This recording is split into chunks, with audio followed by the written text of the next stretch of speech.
ముందుగా ఆన్ చేశారు. హరే కృష్ణ.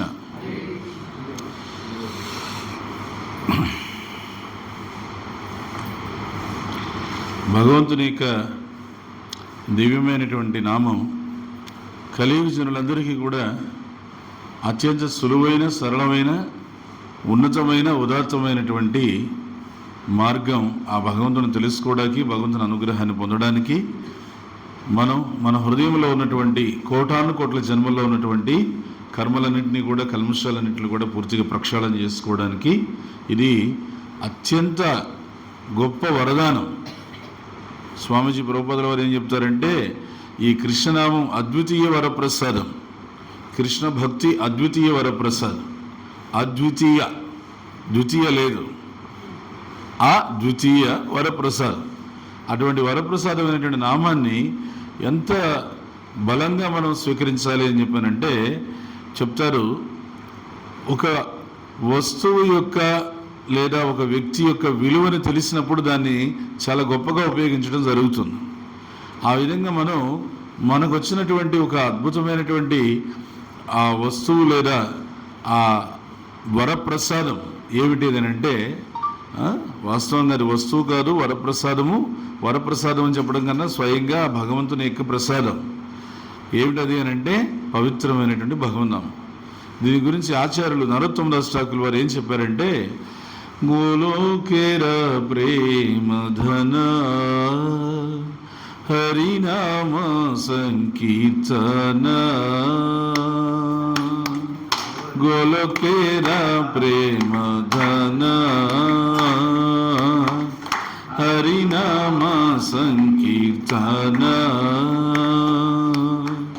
ప్రతిన జన్మిలోకి నేతాయ్, రతిన జన్మిలోకి నేతాయ్, హరి హరి విఫలే జనమ గోనాయినో. ఇలా చెప్పి హరి విఫలే జనమ గోనాయినో.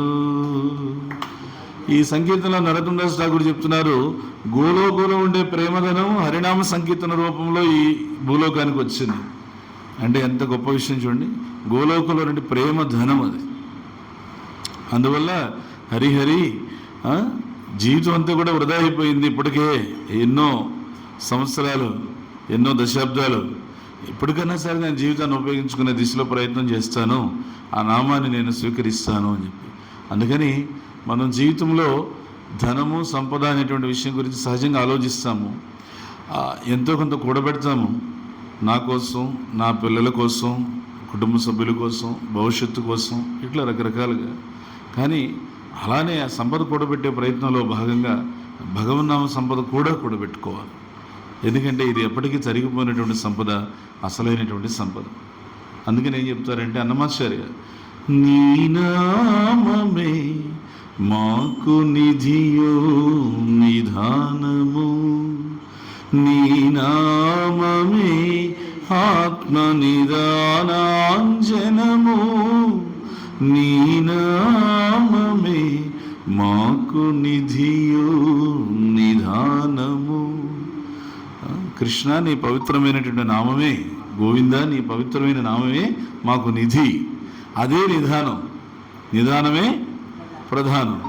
మా జీవితంలో ప్రశాంతంగా ఉన్నాము, నిదానంగా ఉన్నాము ఈరోజు అంటే అది ఆ నామం వల్లనే సాధ్యమైంది. లేకపోతే ఈ భగవన్నామం స్వీకరించకముందు ఇంత ప్రశాంతత, ఇంత ఒక ఆలోచన అనేటువంటిది ఏం లేదు.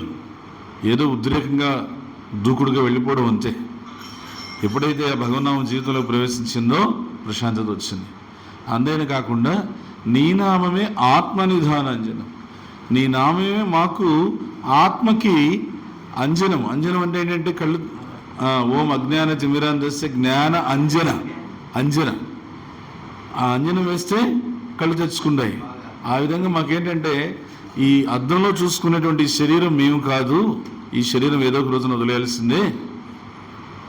ఏమి నిన్న మేము రైల్వే స్టేషన్కి వెళ్తూ దారిలో ఆటోలోంచి గమనిస్తూ వస్తున్నాం, నేనును మా ప్రభు ఒక ఆయన.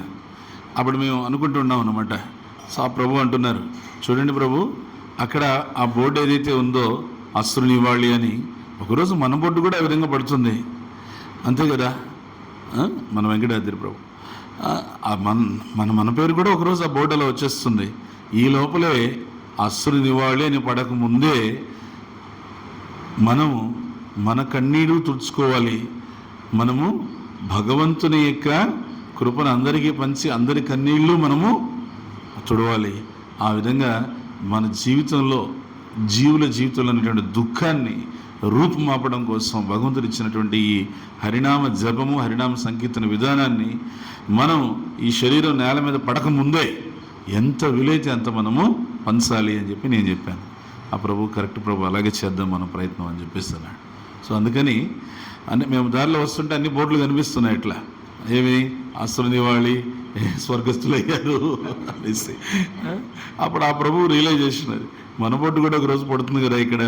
నేను నాది పడే లోపలే మనం ఎంతోమంది కన్నీళ్లు తుడవాలి, మన కన్నీరు మనం తుడుచుకోవాలి. ఎట్లా? అశోచ్య నన్వశోచస్త్వం ప్రజ్ఞావాదాంశ భాషసే గతాసు నగతాసుంచ నాను శోచంతి పండితా. భగవద్గీత కృష్ణుడు ప్రారంభించిన విధానమే చూడండి. కృష్ణుడు పలికిన మొట్టమొదటి శ్లోకం ఇది, 2వ అధ్యాయంలో 11వ శ్లోకం. ఏమని? అర్జున ఏడవకట్ల,